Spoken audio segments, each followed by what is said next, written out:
Well, ladies and gentlemen, let's turn to the panel 6. We've got two speakers today. The first one will be presented by Lydia Kieven, the second one by Jakub Butzema.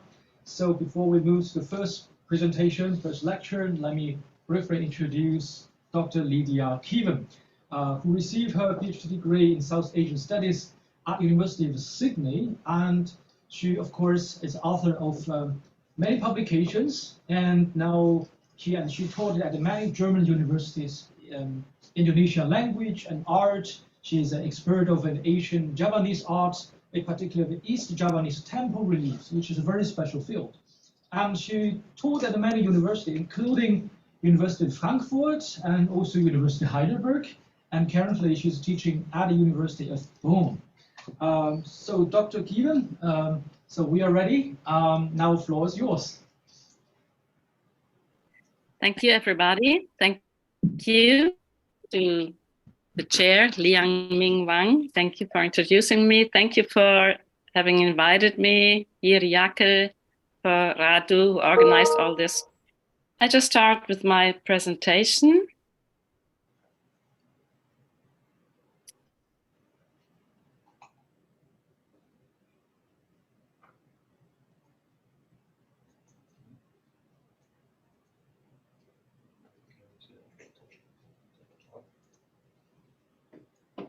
You can see it. Yeah. Yes. No. Yeah. So it's full screen. Yeah. You see the title. I don't know the exact title of the conference. I just call it Birds in Asian Art and Literature.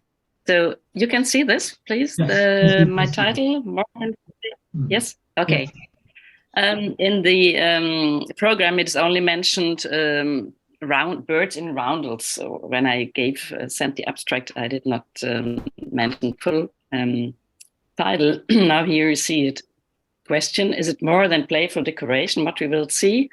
I will talk about birds in the Rāmāyaṇa relief roundels at Candi Panataran, East Java. Actually, this combines very well with what we have heard yesterday from Andrea Acri, I know, and I hope that many of you have followed it, and now you will understand lots of tell. Roundels. Oh, sorry, the one is only black. No, why that?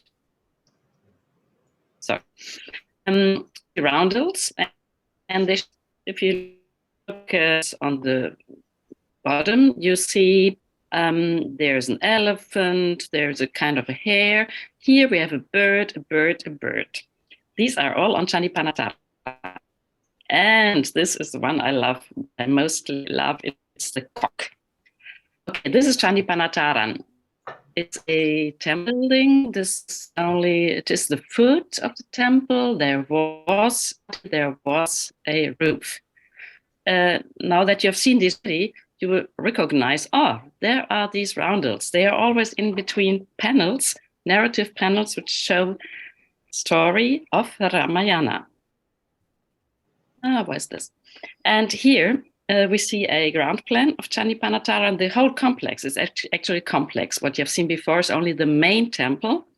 And here you see we would enter here, we would pass a first courtyard, we would pass a second courtyard, a third, and here we have the main temple, which has these reliefs. I think I do not have to repeat the whole Rāmāyaṇa story. What we see in the panels on Candi Panataran is only a part of it. As you see here, Hanuman, Hanuman, Hanuman, Hanuman, Hanuman, Hanuman, Hanuman. And only here we have Rama, Lakshmana, Sugriva. So, as you see already from these short descriptions of the episodes and the scenes, Hanuman is the major hero in this depiction of certain scenes. Here we have it in visual way. Hanuman, Hanuman, Hanuman. At the moment you wouldn't recognize this person as Hanuman because the head, if some of you know East Javanese temple reliefs, I know that some of you do, you will recognize, this is the so-called supit urang, this kind of head dress, which is typical and specific for heroes in the East Javanese depictions, like also Bhima would be like this, also Rama. but we have the tail. This is the indicator of Hanuman jumping, again, jumping. So he's the hero, he has magic power. This is something I have written about. Oh, I didn't mention my publication. It was in 2011. It was in Rāmāyaṇa. We also wrote a contribution in that workshop and in the publication. It is one of the publications on the birds, which he presented yesterday. Anyway, Hanuman is the major hero. Let's take a short look at the ground plan of the main temple. We don't need to look into details, but I just indicated with blue flashes, Hanuman. Again, Hanuman, Hanuman, Hanuman everywhere. Only above, this is on the rear side, on the east side of the temple building, we have green, which indicates... Dr. May I interrupt you? Because the internet connection isn't stable. Would you mind to turn off your camera, which maybe will be better, I think. And then during the Q&A session, maybe you can turn on again. So we can hear you, but it's better to turn on the camera for now. Okay. Okay. Let's try like this. Did you hear some of what I have said before? Yes. Okay, let's try like this. The moon is enough as a symbol of mine. Okay, we have Hanuman, that's clear here. And you see there are these red flashes, they all mark Ravana. As you already see here, Ravana is only in the east parts and not, in the west parts of the temple and not on the east. Yeah, so this is something which we have to keep in mind. And now, this does not continue. This is strange. Oh, here. Now we start and follow a little bit around the temple like this little chart does. The start is on the left side. Here again, we have it in the ground plan. We will see these blue panels and the roundels. They all depict quadrupeds. Only in the east part, there are here birds. Okay, just here again, a bird, not a bird, sorry, it's an animal, it's next to Ravana, a quadruped. Again, a quadruped, it's Gajah, the elephant. You see, it connects very well to the panel, which shows Hanuman defeating a Bhuta, a demon, who is on an elephant. So these are all in these western parts. Let's look again at it. We will now follow the yellow round. We start on the right side, which is the south side. And you see, oh, this starts on the south side, on this edge, but here it only reaches here. So it is not really in symmetrical order. So here we have a few examples again. Like this one, it shows Hanuman and, no, not Hanuman in this case, it's just the monkey army who construct the causeway. And we see here is a bird, here is a bird, and another panel. This shows the monkeys like Sugriva and other principals. They have also roundels with birds. They have just passed the causeway. And there is this panels. Hanuman and Sugriva are building steps of the causeway. What you see now, that is the principle.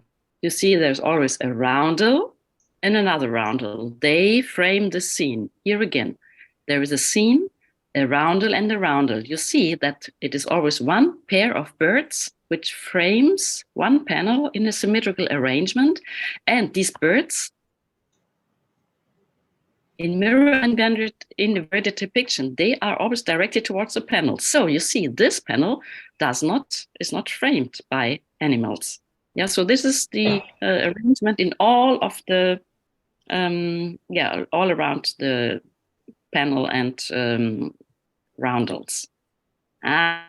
In this case, I try, and that's my point in all of this discussion and investigation, can I identify these birds, like the left on the upper side? Is it a peacock? It has a long neck, a long tail, here again. Is this a pigeon or a dove or a cuckoo? I am not an ornithologist. Actually, I should, of course, have asked somebody, but this paper is still a suggestion. It gives suggestions and it is a preliminary research. So now we start. The first to the left is the funnel, which has birds. Remember, on the ground plan before, we have seen parts on the right side, which is the south side. And here, sorry, my photo is not very, very best because I have taken photos all over the years and I was not always there at the right time when the sun is shining on it. But maybe you can recognize these are owls. Yeah, they are watching us. They are frontally depicted and they frame the scene where Hanuman's tail is being torched, set in fire. Before then, he will use of Ravana's palace and destroy. So this is just in between that Hanuman is leaving the demon's sphere and is about to go to, let's say, to Sita and then set her later free. Here is the end. On the other side, the final, very final of a panel having birds. Yeah, just to show you, this is the frame of the complete series. So here again, it is a kind of transition. Here are the monkeys. They are approaching Ravana's realm. Yeah, so it's always the transition. Here are the first birds and there are the final birds. So that's a question. Are these birds and these roundels mythical or realistic? Just take a look again. The owl, maybe pigeon, dove, maybe even like yesterday we heard, maybe even a quail. It's very difficult to identify. Is turtle dove? Maybe it's even a goose, a heron. I think this is clear. The peacock again. The long tail is actually not long enough. That's why I'm a bit doubting. Another dove, sometimes they are big, sometimes they have a smaller body. And here again, is it a goose? And that's a short iconographic. The bird's tail is always extended and it's decorated by a long ornament, like a ribbon, curving the roundel. And the end of the ribbon is split up into more ribbons. And all other parts of the roundels, they are filled with more small ornaments. Yeah, so this whole roundel at the first sight is just decoration. I have visited Panataran very often because it has been one of my major objects of my researches before. For a long time, I just saw, oh yeah, there were animals, there's decoration. What does it mean? I did not consider it. Yeah, but now for this talk, I considered them. So as you see above, I give some suggestions of ornithological identifications. And what I did then, I am not a linguist and I'm not a philologist, but I started looking in the Rāmāyaṇa Kakawin. I consulted the old Japanese English dictionary. I looked up in the recent translation of the Rāmāyaṇa by Robson, in Südmüller, and so on. So I looked it up. The owl is called dog, the dove is so I just want to show, oh, there are, of course, these names, as we also have heard yesterday by Andrea Acri. So here I just show also which identifications I try to make. When you see the owl, pigeon, dove. So there are many animals which seem to be doves. And all others, peacocks, herons, goose, do not appear so very often. So the question is, are the roundels just nice and playful decorations to attract the viewers of the Rāmāyaṇa panels? And can we identify the birds? So this is the major question. Are they fantasy or mythological creatures, or are they being identifiable? One major point in all my approaches when I do my research on visual medium is there any correspondence between the bird and the respective panel and the content of the respective panel? Is there any congruence or correspondence between the character of the bird and the scene in the panels? Are they allegories or metaphors? And do the birds appear in the related episode itself in the Rāmāyaṇa Kakawin? So there's always the relation between the visual and the literary form.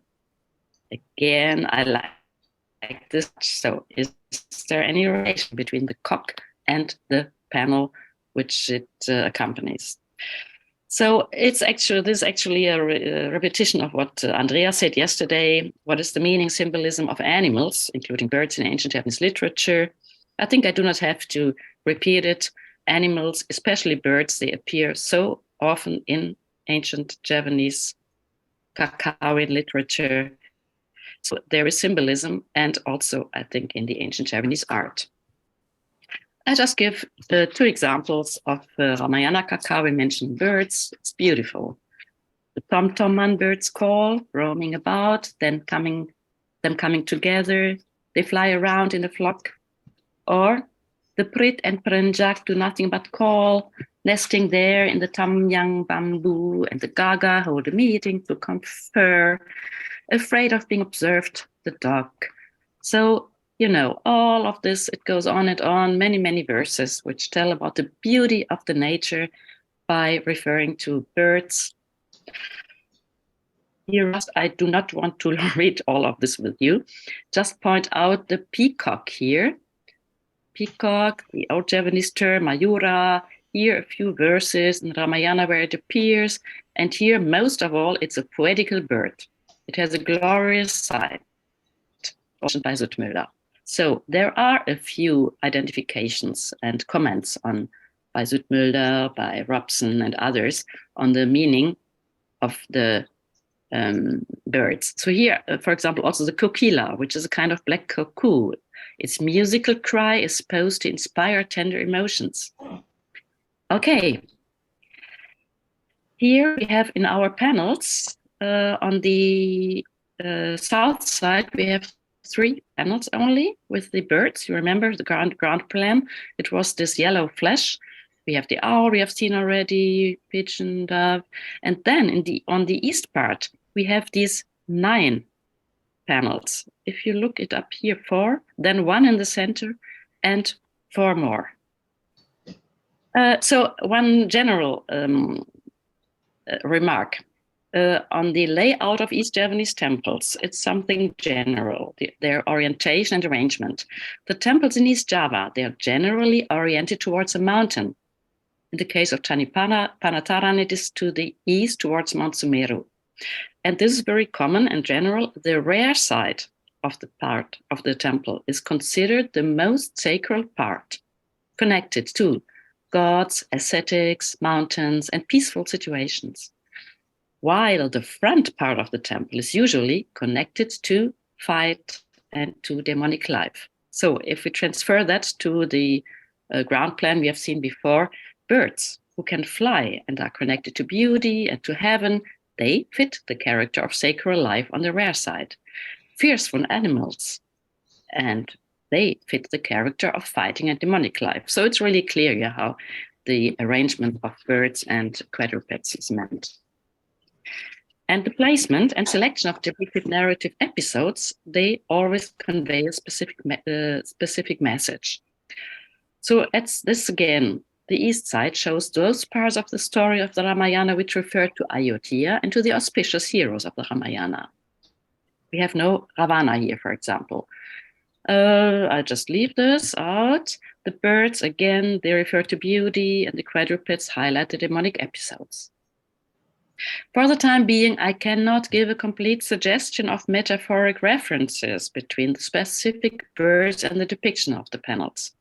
So a major difficulty, as I mentioned, is the correct ornithological identification, and I do not wish to go into much speculation and hypothetical interpretations. This would be something for future research. And in a few cases, however, I recognize an illusion between the bird and the depicted scene. The owls, yeah, we have seen it before. They frame the depiction of Hanuman with his torched tail. So Hanuman frightens the demons. And the owl, which is depicted in frontal, is frightening us, you could see. And peacocks, we have seen before. This scene marks actually the pivotal point of the story when they frame the monkey army constructing the causeway. And this is actually a transition from the auspicious towards the demonic part. peacocks are considered as outstanding, beautiful birds. So it is a question, why especially the peacocks were chosen here? The cocks then later, they frame the depiction of Hanuman and Sugriva who take a rest on Mount Suvela. It is during their march on Lanka. This has beautiful descriptions in the Rāmāyaṇa. They are resting, they drink, they eat. This has an atmosphere of daily life. And maybe the cock is a metaphor of early morning and making yourself ready in a nice atmosphere, ready for the activity. Maybe, yeah. So it is actually in some of the cases, I also use my own, let's say, fantasy of understanding. Again, the owl. I think I do not need to look more carefully again. But what I mentioned, owls are the only birds in the depictions which are depicted frontally. No other birds are like that. So really, they are frightening us. Here again, and I see a correspondence, that's what I also did, to the content of the scene, which is depicted here in the panel. So in this panel, immediately, a single monkey uprooted the mountain that was very big and tall, and then geese and cranes and birds are mentioned in the text. But okay, we don't see any geese and cranes and other birds, peacocks, but peacocks are not mentioned in the text. So no idea. Here we have other animals, just to show you, I choose such a photo to show you the arrangement so that we do not always see one pair only. Here you see the peacock. Here you see pigeon, which frame this panel, and there again another one. These are turtle doves. I do not want to read all of this.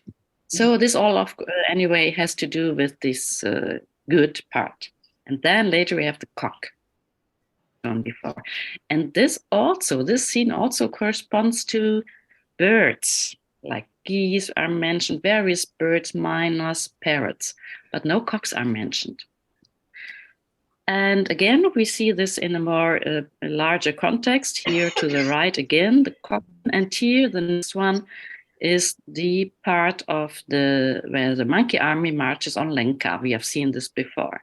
And these are geese in the depictions, but I could not see any reference to the Rāmāyaṇa text itself. Again, there are goose, there are geese, but I also do not see it to the text. So geese are known for their melodious voice. What does it mean here? The herons, what is their meaning? Actually, yesterday, Andrea said something about it. I did not look it up anymore. And in other cases, there are doves, pigeons, cuckoos. I'm not able to suggest a reference. Maybe they are generally only meant as metaphors for the beauty of nature in general. So this might mean that all the birds around just are a symbol, a metaphor, an allusion to the beauty. Another aspect which should be considered are the voices, and is the singing of the birds. Yeah, in the text we often have the voices. So this is something for future research again. We could look at the voices. Do they have some connection to the panels? To show you something special about the reliefs on Chinese. When you look closer, you might recognize that in these roundels that are indicated there, there are kind of shapes like clouds, but they also look like fantasy demonic depictions. Here's one-eyed Kala here again. This here looks a bit like a little ghost. Here again we have this, and this is typical for the East Javanese panels and relief them, but those who have the so-called wayang style. Yeah, as I mentioned before, these have the supit urang, and this is very typical still nowadays for the wayang in Bali. Anyway, the wayang style is something typical for East Java, and these clouds and Buddha-shaped elements, and Stutterheim has called them as a sign of magicism in the East Javanese art. So we also have to consider that there is magicism, there's something special. And maybe we also have to relate that to the roundels. Yeah, there are more questions. Do decorative roundels exist in other temples? Do roundels depicting animals exist in other temples, especially the animals? Do animal depictions in a regular arrangement exist in other temples? For my question number 7, in East Java, I do not know. In East Java, number 8, if there are roundels depicting animals, in Central Java, there is Candi Panataran. Actually, I learned this yesterday from Andrea Acri. I did not see that before, actually. But there exist roundels with decorative and animal depictions from the Mantingan Mosque, sometimes representing the same type like Panataran. This has been investigated by Elen Yoto. Yesterday, sorry, I could not follow your talk. I hope I can do it later via YouTube and via the recording of your certainly interesting presentation. And on the Shiva temple of Candi Panataran, Prambanan in Central Java, there are depictions of animals under Kalpataru wishing tree, and these are also in a regular arrangement. So there are some parallels, but which are not so clear so far. Sorry, the left one is black only. Anyone, we have the right panel, which shows monkeys. And they frame, in this case, it's not a panel, but a singer, a lion. We also have birds. So these appear in a regular arrangement around the temple. So we could compare it. And here one of the beautiful examples from Mantingan. In this case, I just choose one which has only a flower, but it also has these decorative elements. So maybe there is some connection. My conclusion is that the birds are not mythological or fantasy creatures. They are identifiable birds in a decorative motive. As I said, I am not an ornithologist. Somebody else should try to identify them, but I think they are really identifiable. It is a realistic depiction of nature and embellished by decorative motives also, enhancing the attractiveness of the complete Rāmāyaṇa relief series. The birds in the roundels, they give comments on the respective panel depiction and they are highlighting them. They may also be understood as an allegory or metaphor, as I've shown in the owls, in the cock, maybe in the peacock. And the decorative motifs, which remind the clouds and Buddha shapes in the Rāmāyaṇa panels, they are characterized by Stutterheim as features of magicism in the East Javanese art, and maybe these roundels can also be considered like this. All this same, what I've said above, holds also true for the roundels with the quadruped depictions. So, as really a final conclusion, I would say the embellishment of literary description in the Kakawin and of visual depictions in art is the way of enhancing beauty and rapture, which is called Lange by Südmüller. More research has to be done. Thank you also to the creators of the beauty in temple reliefs.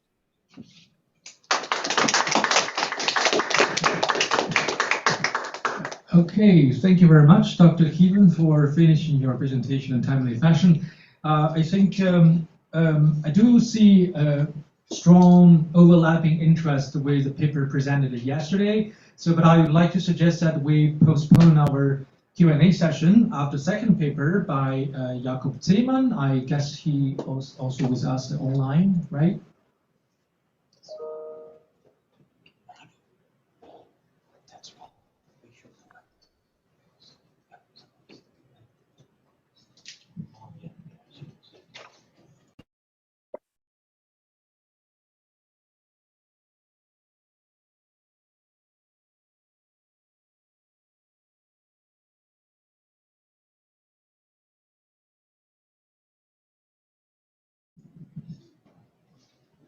Well, Dr. Kievan, can you hear us? I think we can start the Q&A session right away because the second paper by Jakob Zeeman will be read by Radu. So now I guess there are some urgent questions from our specialists of Southeast Asia Studies, right? Okay, please go ahead. Now the floor is open for the public.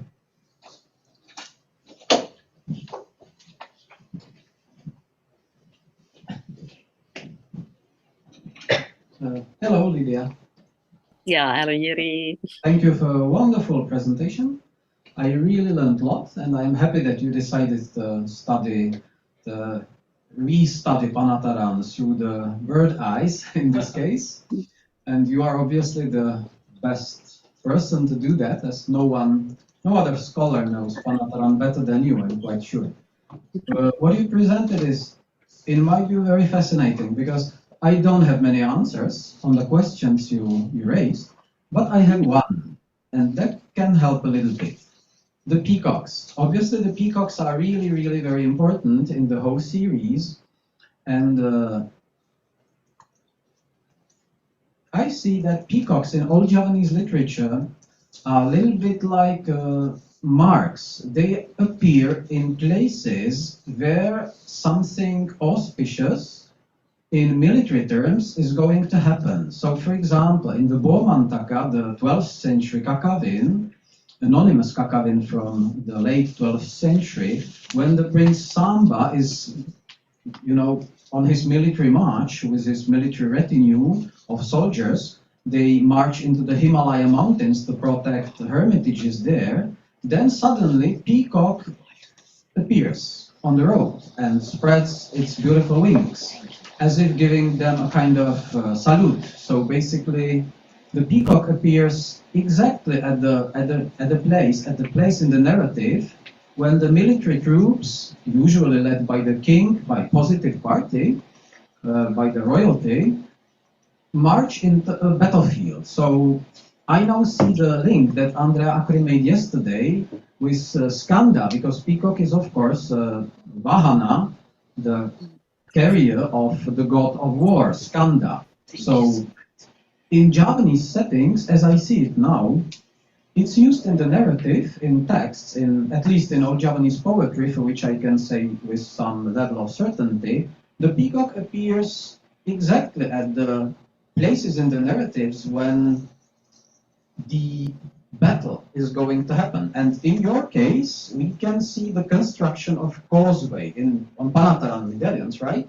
The medallions with peacocks flank the reliefs that show the construction of the causeway, which is the ultimate way how to reach Lanka and kill the Ravana, ultimately kill the Ravana, right? So I suggest to understand the peacocks on these reliefs as a kind of silent mark that Javanese audience, contemporary audience, would understand immediately. So probably we don't need to look at texts in this sense, that we don't need to look at the Rāmāyaṇa Kakavin to couple the passages where particular birds like pigeons, cuckoos appear with medallions. Probably for ancient Javanese audience, the medallions, as they themselves stand apart, they are well encased in themselves. They are part of the scene, but not exactly part of the narrative. Maybe they are like silent marks for the audience that the next scene will be in a particular rasa atmosphere, to put it in Indian Sanskrit terms. That something military, something some military event would unfold in the next relief.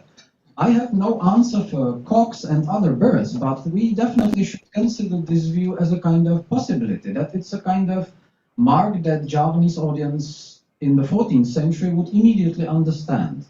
And my second point, geese, you quite brilliantly connect them with the flight to Lanka. And as far as I remember, in some old Javanese inscriptions from Central Javanese period, from Ratu Boko, geese are connected with pilgrims, so with the persons from abroad who cross over the seas to reach the pilgrimage place of Ratu Boko. So maybe there is this kind of connection of crossing the sea, or geese may be connected in one or other way with pilgrims. And my final point is that in my view, roundels are also found on Candi Kidal in East Java. There are a few roundels showing birds. And once again, thank you for a wonderful presentation. It's food for thought for me. It was really very interesting. Thank you. Thank you very much, Yeri. This is actually something which I hoped for the conference, that I would get input from specialists like you. Great, that's great. For the peacock, yeah, what I have done, it was just, can you hear me? Can you understand me?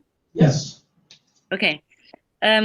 It was just very randomly, as you saw in my very long table, that I looked up names of birds in Robson, in Otsumano Santa Caba, Worsley. So it was a bit, actually, not really in a very well and systematic order. And that's strange. I never found this meaning of the peacock, the Mayura, in the Bomacavia, that it is a mark of something auspicious to happen, and that it's also related to a battle. That's wonderful. So it really fits very well. Yeah, it shows the peacocks are in the scene where the monkeys they are constructing the causeway, not Sugriva and Hanuman, but it is the preparation, kind of preparation by the monkey army. And that is really wonderful that you say that. So the peacocks are indicating, that there is this causeway. Actually, I do not see that there is a connection with the war. Maybe it is indicating the war, which will happen much later. But that's a bit strange at that moment. They are not, going to war straight away. There are still a lot of panels. So I don't see, maybe you can give an answer to that. And later to the geese, that they are an indication for pilgrims. I have to look it up again. I do not have the print of the arrangement. The geese are there twice in the panels.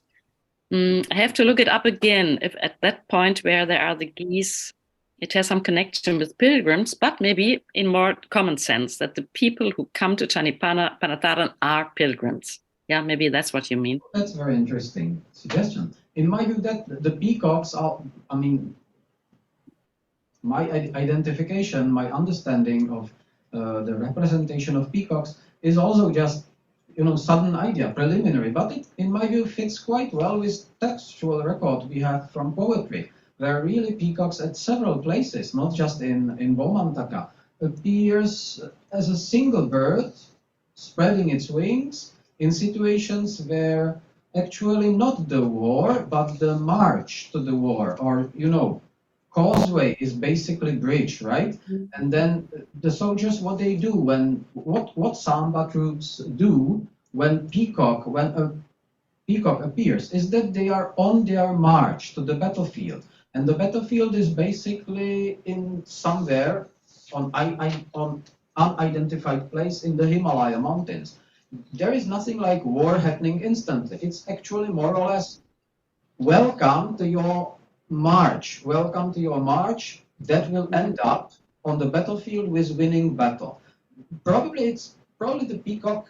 Probably I'm too carried away by the Skanda symbolism, where peacock is indeed the Vahana of the god of war, Skanda. So basically, it may have been a little bit changed in ancient Java to the position. The peacock may have assumed a kind of position of very auspicious bird that somehow promotes a kind of winning situation would happen in near future. I am also not sure, but I see quite a fitting coupling with texts and this particular roundel. As for other birds, the owl, obviously very interesting. Why the owl is looking in the frontal view?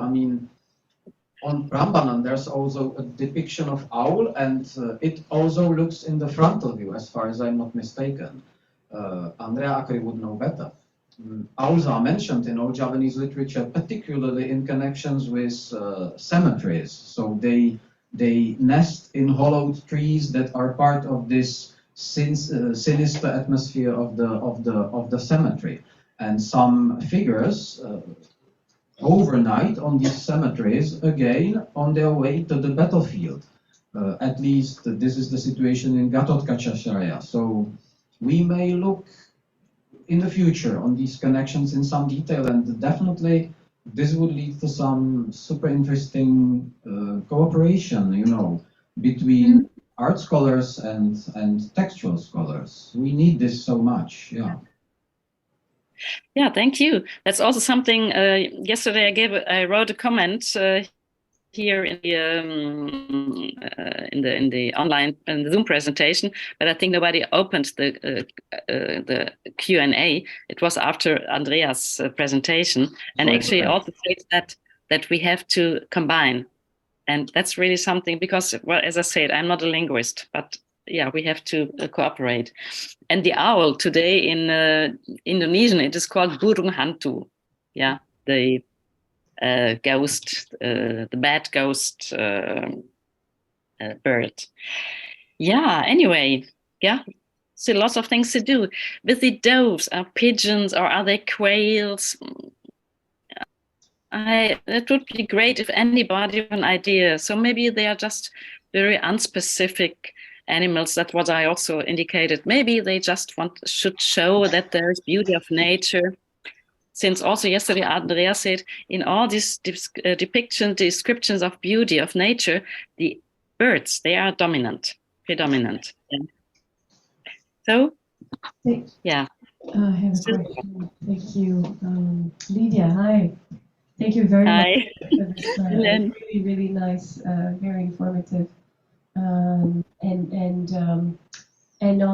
for all the work you've put on in this already. You know, making all these very helpful schema tables and it really shows and how do you say schema and drawings. I mean, how you organize all this. I like the two questions. I'd like to get back to that. Were they legendary or mundane, and what are the functions of these roundels, right? Because we are also asking the same question for Mantingan, which was basically the same idea. About the first question, I'd like to thank you very much because you're making important steps for us too. It's an important step to just say, you know, it's a simple question, but it's an important step for us for us looking at abstract animals, and we're having a hard time identifying. I mean, you're having a hard time identifying, let alone us. You know, where birds are all abstracted, as you will hopefully see in the YouTube video of this panel. So this is really important to know that they're not mythical animals, but real-world, mundane ones. And you know, we're really dependent, as you just said, about you know how specialists of literature and old Japanese texts and inscriptions, how we should all really work together. And you know, if one panel depicts a swan and not a phoenix, you understand how important this is, right? Also, because we're in the period we're looking at dealing with even more,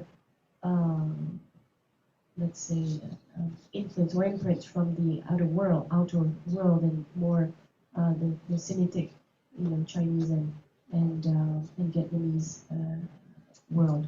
So whether it's a swan or a phoenix makes a bit of a difference. And then your second question, what were the function of these roundels? This is really also adding to the little we know about how these narratives were read. And I really like how you put an emphasis on, you know, the moods, that, you know, the function of these birds as setting the moods to read the Rāmāyaṇa panels, you know, whether we should be in fear or you know, whether the mood would be fear or admiration or whatever, and how these birds helped the narrative reading, you know, and we know so little about this, right, about about how these panels were read by narrators, and how they were seconded, how they were rhythmed, etc. So thanks for that. Also, that was quite. I think it's an important paper that you're preparing also for this aspect. Yeah, thank you, Ellen. Nice to see you again. The first question, it was, I think, what I understood from your question is just actually a remark, a comment on what I have said. Before, we have always thought these are abstract animals. I say we. Maybe there were people who also saw these are real animals, but that's what I think we learn from looking closer, and what I pointed at, that they are real animals. And you mentioned the outer world. Yeah, that's really something, also a good aspect. The narrative itself, it is something concrete. And the birds and all the other animals, they give a connection to the outer world. Maybe that's a new approach. So it's beyond the narrative, the real narrative. So the birds, they are not part of the narrative, but they are somehow on a higher level, on a more, in that way, it is more abstract. Yeah, the birds are on an abstract level. They comment on the panels. They comment on the whole Rāmāyaṇa.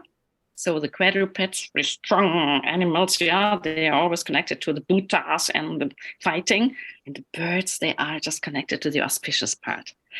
So in this way, they are abstract, yeah, and they give a comment and they refer to the outer world. They are outside of the panel and they are from the outer world.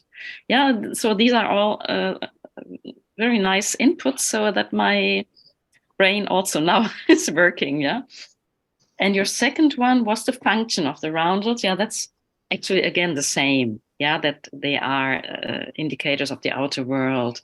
And you asked if they help the narrative reading.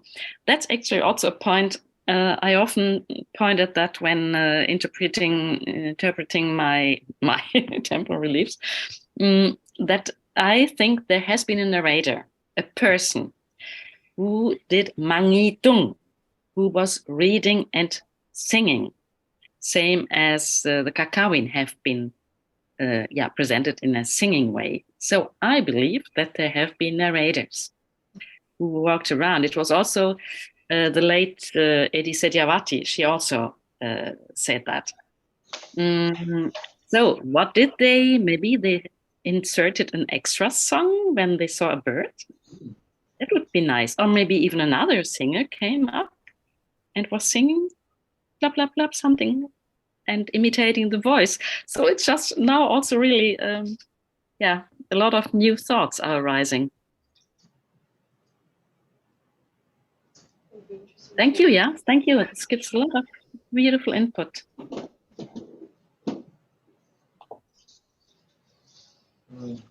Lydia? Yeah. Nice to imagine a Pasindan sitting at the floor level of the medallion and singing or voicing a kind of kaku voice or whatever. Anyway, I cannot resist to pose one question. You say that all the birds have their tails ending in a kind of split ribbon. Do you have some answer? What is possibly this? What it would be this split ribbon? I mean, do you see it? Do you find it also on some other animals, or is it just particular for birds? I also saw that in the quadrupeds. Oh, okay. And what I said, because that is ornamental and it's always to fill the complete roundel so that there is no empty space. And so that's why I compared to these Bhuta-shaped magicism elements.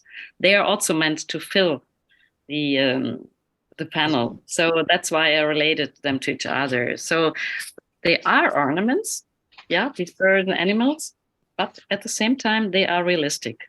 And that's something which I also learned while I was doing this preliminary research. Thank you.